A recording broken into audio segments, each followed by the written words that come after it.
karena kita bisa berinteraksi secara langsung. Tapi kalau kita ngomongin apakah itu kemudian menjamin gitu bahwa orang yang nggak LDR tuh hubungannya akan lebih harmonis atau enggak gitu, itu sebenarnya juga nggak menjamin gitu, karena yang paling penting sebenarnya adalah kualitas dari hubungan itu sendiri.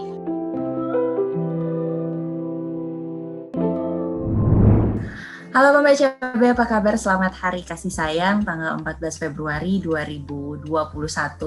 Nah, di edisi spesial Hari Kasih Sayang ini, atau biasa kita sebut dengan Hari Valentine, Mbak B kali ini akan bertanya langsung ke psikolog. Ada Mbak Dwi Ningsih Aryani, ada di sebelah kanan atau kiri saya nih. Halo Mbak Dwi, apa kabar? Halo Mbak Jessica, kabar baik. Nah, di Hari Kasih Sayang hari ini atau di Valentine kali ini, yang pengen kita tanyakan lebih dalam lagi ke Mbak Dwi itu terkait dengan benar nggak sih pandemi ini mempengaruhi keharmonisan dalam hubungan percintaan. Nah, hubungan inilah ya, hubungan ini bisa hubungan suami istri, hubungan rumah tangga, atau mungkin hubungan antar orang dewasa gitu.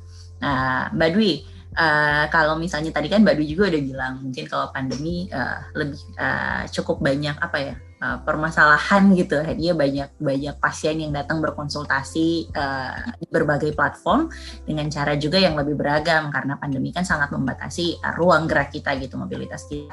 Nah, pandemi ini kan berpengaruh banget ya Mbak ya di berbagai aspek kehidupan. Pada situasi saat ini masyarakat tuh terpaksa memang dibatasi gitu ruang geraknya. Kita nggak bisa sebebas tahun lalu untuk beraktivitas atau melakukan apapun gitu. Nah, untuk pasangan mungkin ya di gambaranku pasangan yang menjalin hubungan jarak jauh atau kita sebut dengan kerennya LDR, long distance relationship, atau belum tinggal di satu rumah, kondisi seperti ini mampu mengganggu hubungan romantis mereka. Nah, apa memang ada relevansi atau ada kecenderungan nggak sih pertemuan fisik itu lebih berpengaruh signifikan terhadap keharmonisan hubungan? Kalau kita bandingin gitu ya, hubungan yang bisa ketemu setiap hari gitu, bisa ketemu secara fisik ya, itu mungkin memang ada pengaruhnya gitu.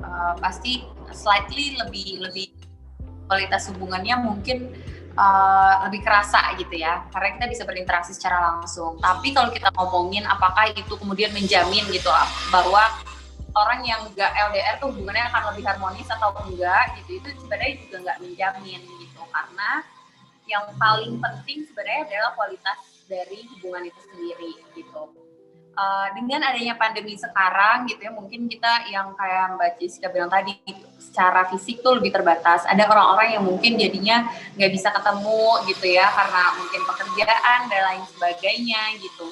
Tapi ada juga yang sebenarnya masih secara kualitas hubungan tuh masih bisa terjaga gitu, karena misalnya dengan masih sering berkomunikasi gitu, berkomunikasi dalam artian bukan hanya ngomong ya, bukan hanya misalnya video call atau teleponan gitu, tapi lebih bagaimana menyampaikan apa yang kita rasakan, apa yang kita pikirkan, dan menyampaikan who we are gitu kepada pasangan gitu. Karena ada juga nih orang yang misalnya video call setiap hari gitu ya, tapi pertanyaannya cuma seputar apakah udah makan atau belum gitu. Jadinya kan masalah-masalah lain tidak terbahas gitu ya. Mungkin unek-uneknya nggak kebahas gitu.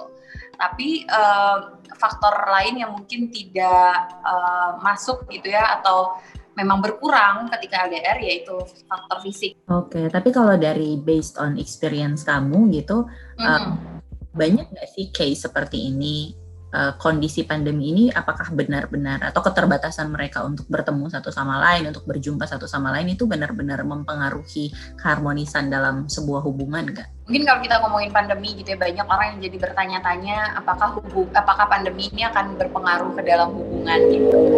Sebenarnya mungkin kalau dilihat dari tadi ya, intensitas pertemuan fisik gitu, itu nggak terlalu signifikan mempengaruhi. Tapi yang paling mempengaruhi sebenarnya dari pandemi ini adalah bahwa yang pertama kita punya lebih banyak waktu gitu ya. Yang akhirnya masalah-masalah yang tadinya nggak ada jadi kerasa ada gitu. Yang tadinya tidak terbahas gitu jadinya terbahas gitu. Faktor-faktor misalnya katakanlah kita tetap satu rumah gitu ya, nggak LDR gitu. Ada juga tuh orang-orang yang karena banyak waktu luang gitu ya, jadinya punya banyak waktu juga untuk mikirin masalah-masalah sama pasangan gitu. Jadi punya lebih banyak waktu juga, punya lebih banyak ruang juga untuk sensitif-sensitifan gitu sama pasangan gitu ya, yang kayak hal-hal kecil yang mungkin tadinya nggak kebahas, jadinya kebahas gitu, akhirnya berkembanglah jadi hal yang lebih besar gitu. Sebenarnya dampak pandeminya lebih ke situ. Terus juga mungkin masalah yang selama ini pending gitu ya karena kesibukan masing-masing, kayak nanti deh dibahasnya gitu, misalnya masalah finansial ke depan mau seperti apa, masalah misalnya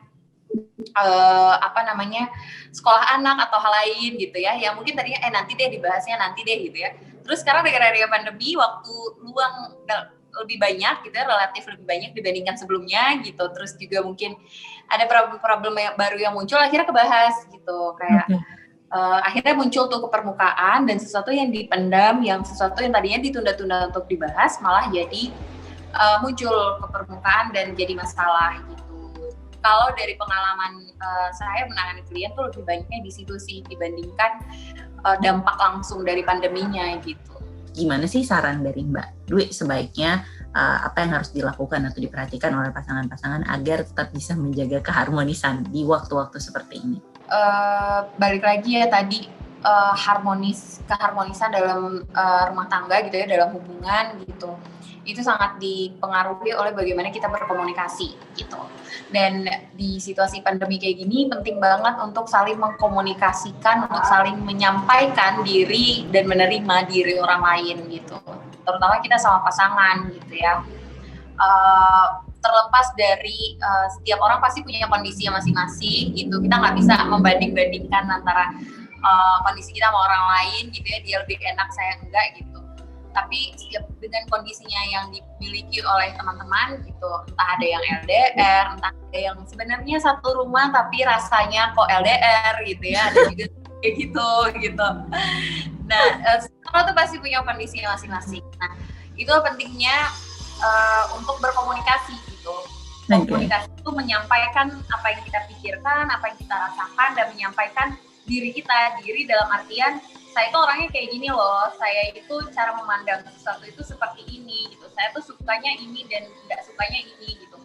Kadang-kadang tuh kalau kita udah di dalam keluarga gitu ya, udah banyak hal lain yang kecil-kecil yang jadi perhatian, yang kayak gitu-gitu tuh udah luput tuh gitu ya.